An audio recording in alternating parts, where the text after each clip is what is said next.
Right now, somewhere in your life, there is something bigger than you, a company, a system, a rule you didn't write and can't change. You feel small next to it. You go along with it. Your ancestors didn't. 250 years ago, a small, disorganized, badly funded group of farmers, printers, and shopkeepers looked at the most powerful empire on the planet and decided to take an entire continent away from it. They had no army, they had no navy, they had no money, they had angry letters, some muskets, and a plan that kept falling apart. They won anyway. But here's the strange part. Most of them weren't fighting for the reason you think. The story you were taught in school, the one about liberty and freedom and brave patriots, is real, but it's incomplete. Underneath it is something stranger and far more human. A story about fear, about money, about social pressure, and about what happens inside a person's brain right before they decide to risk everything. This is how that actually happened, and by the end, you'll understand something about yourself that has nothing to do with 1776. Let's start with the empire they were up against. In the year 1763, Britain didn't just have an army, it had the most feared military machine in the world. The Royal Navy controlled the oceans. British soldiers had just finished a massive war, the 7 Years' War, and won. Britain's economy was the largest on Earth. Compared to 13 scattered colonies along the edge of a continent, the colonies weren't even a contest. On paper, this should not have been close. So why did colonists even consider fighting? It wasn't about an idea at first. It was about money. After the 7 Years' War, Britain was in serious debt. War is expensive and someone has to pay for it.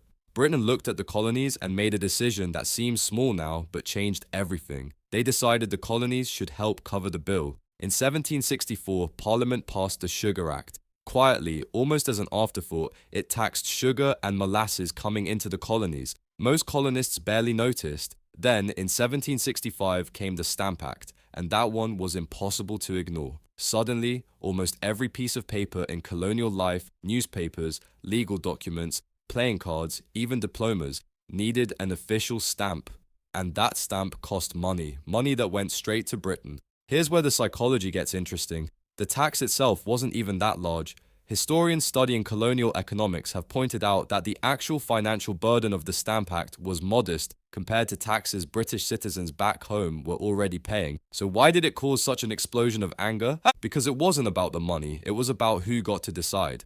This is something psychologists now understand deeply. Humans don't just react to cost, they react to control. A small cost imposed by someone else, someone you didn't choose, someone who never asked you, feels enormously different from the same cost you chose for yourself. Researchers studying perceived autonomy have found that people will tolerate significant losses they chose, but rebel against tiny losses forced on them by an outside authority. The Stamp Act wasn't a tax, it was a message. It said, you do not get a say. And colonists heard that message loud and clear. Across the colonies, something happened that surprises a lot of people when they hear it for the first time. The protests weren't organized by a central government, because there wasn't one yet. They were organized by ordinary tradespeople, printers, lawyers, merchants whose businesses ran on that taxed paper.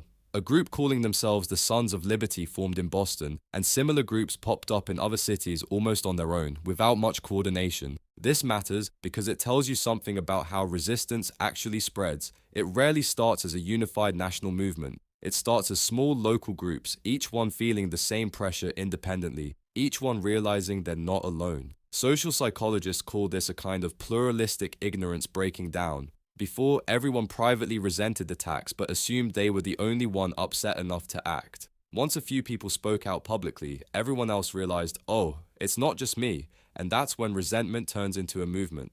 By 1766, the protests, boycotts, and outright refusal to use the stamps worked. Britain repealed the Stamp Act. You'd think that would be the end of it. It wasn't. Because here's something Britain misunderstood, and it's the same mistake people make today in arguments, in workplaces, in families. They thought repealing the tax fixed the problem. It didn't.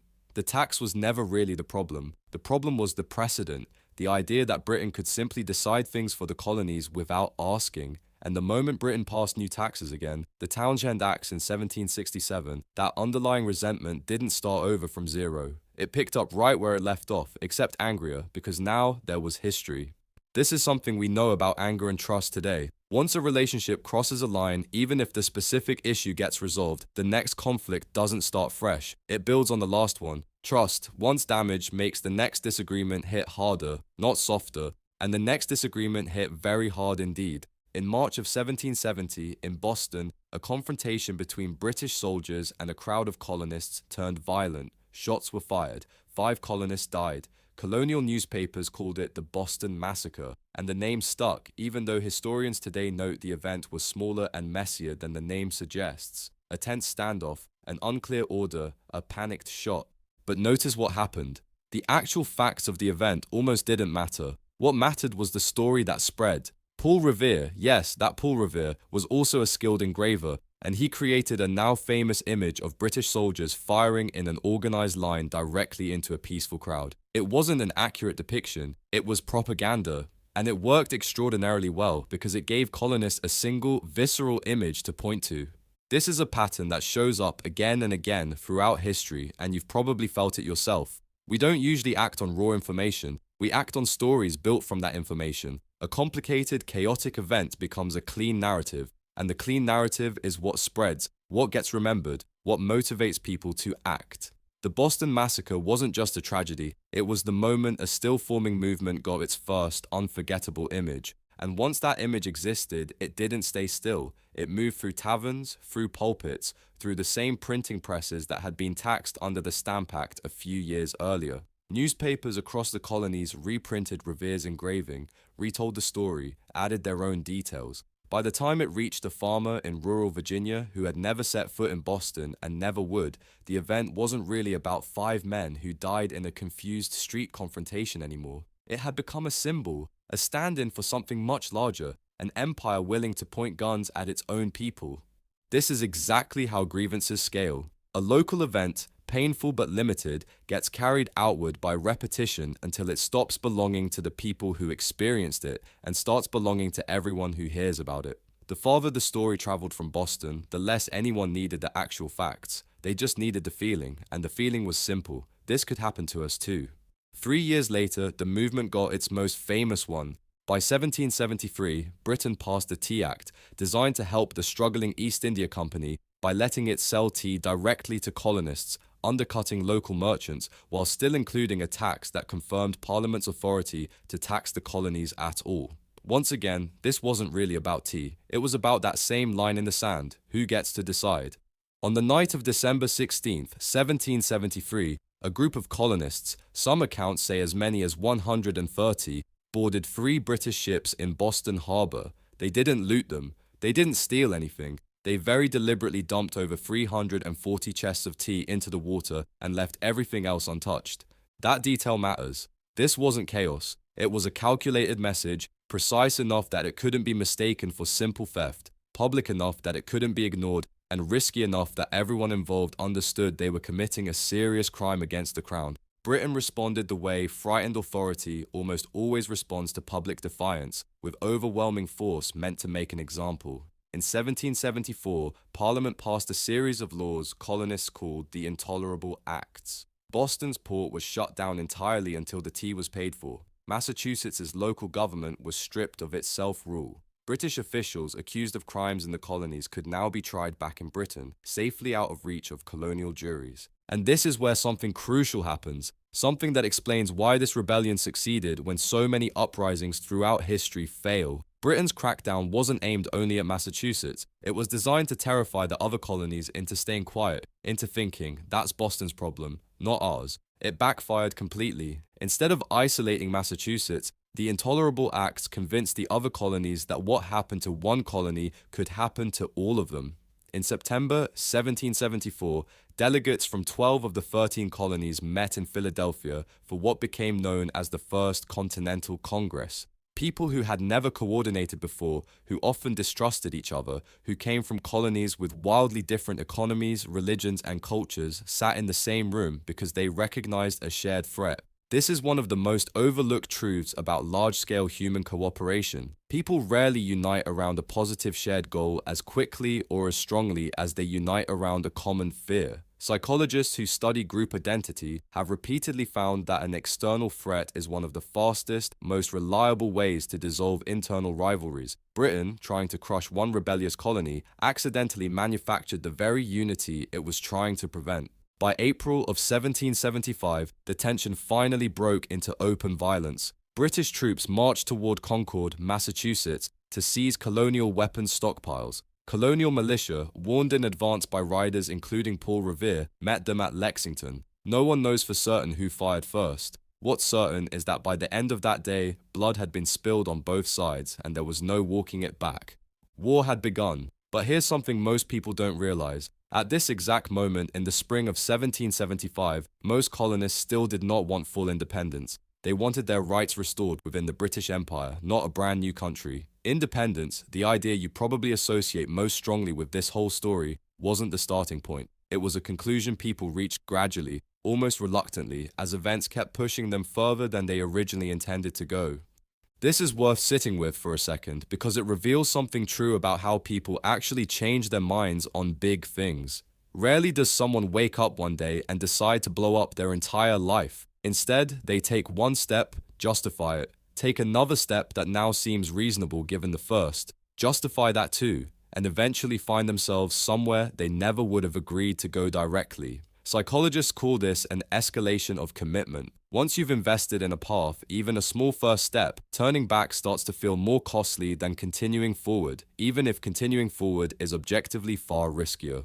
By the time the Second Continental Congress met in 1775, they were already managing an active war, yet they still sent one final offer to the king, the Olive Branch Petition, asking for reconciliation. King George III didn't just reject it, he refused to even read it and declared the colonies in open rebellion. That single act of refusal mattered more than people often realize. It closed the last visible door back to where things used to be. And when humans feel a door close completely behind them, something shifts. The only path that still has an exit is now the only path worth taking. In January of 1776, a once obscure immigrant named Thomas Paine published a pamphlet called Common Sense. It sold somewhere in the range of 500,000 copies in a population of roughly 2.5 million people. Adjusted for today's numbers, this would be the equivalent of a single pamphlet being read by tens of millions of people within months. Paine didn't argue using complicated political theory. He used plain, blunt, almost angry language that ordinary farmers and tradespeople could read aloud to each other by firelight. This detail matters more than it seems. Revolutions are not won by the most sophisticated argument. They're won by the argument that spreads the fastest, in language regular people actually use. Paine gave colonists permission to say out loud what many had only been thinking quietly, and once an idea is spoken publicly enough times, it stops feeling radical and starts feeling obvious. By July 4th, 1776, the Continental Congress formally adopted the Declaration of Independence. 56 men signed a document declaring separation from the most powerful empire on earth, fully aware that if they lost this war, that signature was a death sentence for treason. Now here's where the story gets genuinely strange, because the war itself, the actual fighting, should not have gone the way it did. The Continental Army, led by George Washington, was underfunded, undertrained, and chronically short on basic supplies. Soldiers sometimes had no shoes in winter. Enlistments were short, often just 1 year, meaning Washington frequently had to rebuild much of his army from scratch right when he needed experienced soldiers most. Compare that to Britain's professional, well-supplied, highly trained forces, reinforced further by hired German soldiers known as Hessians. By any conventional measure, this war should have been over quickly, and not in the colonists' favor. So how did they actually win? Not through one dramatic, decisive battle, through something far less cinematic and far more psychological: survival, patience, and denying Britain the one thing it actually needed to win, which was a quick, clear victory. Britain's military strategy depended on crushing the rebellion fast, before support for independence could solidify, before France or other European powers might get involved, and before the financial cost of a long war became politically unbearable back home. Washington understood, sometimes painfully, sometimes through brutal losses, that he didn't need to defeat the British Army outright. He needed the war to simply continue. Every month it dragged on was, in its own way, a kind of victory. Think about how strange that strategy is. Normally we think of winning as achieving something. Here, winning partly meant refusing to lose again and again for years. That refusal had a cost most people never picture when they imagine soldiers winning a war for freedom. In the winter of 1777, after a series of defeats, Washington's army made camp at Valley Forge, Pennsylvania. No major battle happened there. Instead, something quieter and arguably more dangerous unfolded. Roughly 2,000 soldiers out of an army of around 12,000 died that winter, not from enemy fire, but from disease, starvation, and exposure to the cold. Men wrapped their feet in rags because there weren't enough shoes. Food shipments failed to arrive. Smallpox and other illnesses moved through the camp. And yet, when spring came, the army that marched out of Valley Forge was, in some ways, stronger than the one that marched in. A Prussian officer named Friedrich Wilhelm von Steuben had spent the winter drilling the soldiers, turning a loosely organized militia into something closer to a disciplined fighting force. This is worth noticing because it's not the version of resilience we usually picture. We tend to imagine struggle as something that simply happens to people, something survived. But survival itself, the daily decision to stay through a winter that was actively killing the people around you, was its own kind of victory. In December 1776, after a string of demoralizing defeats, with enlistments about to expire and morale collapsing, Washington made an enormous gamble. On Christmas night, in brutal cold, he led his army across the icy Delaware River to launch a surprise attack on Hessian forces stationed at Trenton, New Jersey. It worked. The victory at Trenton wasn't militarily massive in scale, but psychologically, it was enormous. After a year of losses, colonists finally had proof that this fight wasn't hopeless. Sometimes the most important battles aren't the ones that destroy the enemy's army. They're the ones that keep your own side believing the fight is still worth having. This pattern, small but symbolically powerful victories sustaining a much larger effort, repeated again in October 1777 at Saratoga, New York. American forces achieved a major victory, capturing an entire British army. This win did something that changed the entire war. It convinced France that the rebellion had a real chance of success and might be worth supporting.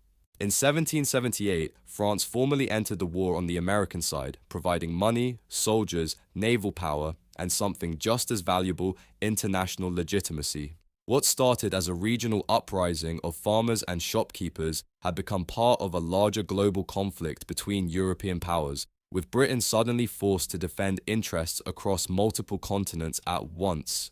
This is one of the quieter truths about how the underdog sometimes wins. It's rarely because the underdog became stronger than the giant. It's because the underdog managed to drag enough outside forces into the fight that the giant could no longer focus its full strength on just one battlefield. The final, decisive moment came in October of 1781 at Yorktown, Virginia. American forces, combined with French troops and a French naval fleet blocking British escape by sea, surrounded British General Cornwallis's army. Trapped, low on supplies, with no way to retreat or receive reinforcements, Cornwallis surrendered. This wasn't the absolute end of fighting everywhere, but it was the moment that broke Britain's political will to continue the war. Back in London, support for the conflict had been crumbling for years under its enormous cost, and Yorktown was the final argument that convinced Parliament the fight could no longer be justified.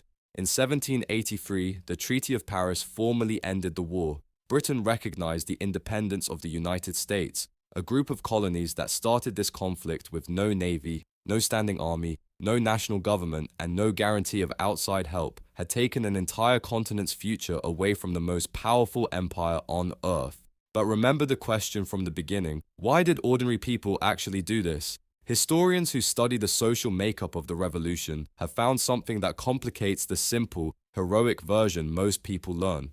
Support for independence was never unanimous, and it wasn't purely ideological. Estimates suggest roughly a third of colonists actively supported independence, while another sizable portion remained loyal to Britain, and many others tried to stay neutral, simply hoping to survive whichever side eventually won. Many soldiers who joined the Continental Army weren't driven purely by abstract love of liberty. Economic hardship, land promises, social pressure from neighbors, and the fear of being branded a coward or traitor in their own community played enormous roles in who actually picked up a weapon. This doesn't make the revolution less impressive, it makes it more human, because here is the deeper truth hiding underneath all of this. Most people did not wake up one morning suddenly willing to die for an abstract philosophical principle. They responded, step by step, to a series of moments where staying passive started to feel more dangerous, more humiliating, or more financially costly than taking action. Attacks that insulted their sense of control. A massacre that turned outrage into a story they couldn't ignore. A crackdown that frightened neighboring colonies into uniting. A pamphlet that gave permission to say what they'd only been thinking. A king who slammed the final door on compromise. Each step alone wasn't enough to start a revolution, but each step made the next one feel just slightly more necessary, slightly more justified, slightly less avoidable. This is the part of the story that connects directly back to you. You will probably never face a king or an empire or a war for independence, but you live every single day inside smaller versions of exactly this same psychological pattern. A rule at work that feels unfair, not because of what it costs you, but because you had no say in it. A small insult or unfair moment you keep replaying, the same way colonists kept replaying the Boston Massacre because the story matters more to you than the raw facts. A point where you finally said something out loud that you'd been quietly thinking for a long time and felt the relief of realizing you weren't the only one who felt that way. Revolutions, the loud historical kind and the quiet personal kind, rarely start with a grand, fully formed decision to risk everything. They start small. An unfair cost you didn't choose, a story that crystallizes your anger, a moment where backing down suddenly feels worse than moving forward. Step by step, the door behind you quietly closes, and the only direction that still feels possible is ahead. Your ancestors didn't set out to defeat an empire. They responded again and again to moments that made silence feel more dangerous than action. And somewhere inside you, right now, that same basic wiring is still sitting there, waiting for its own first small step.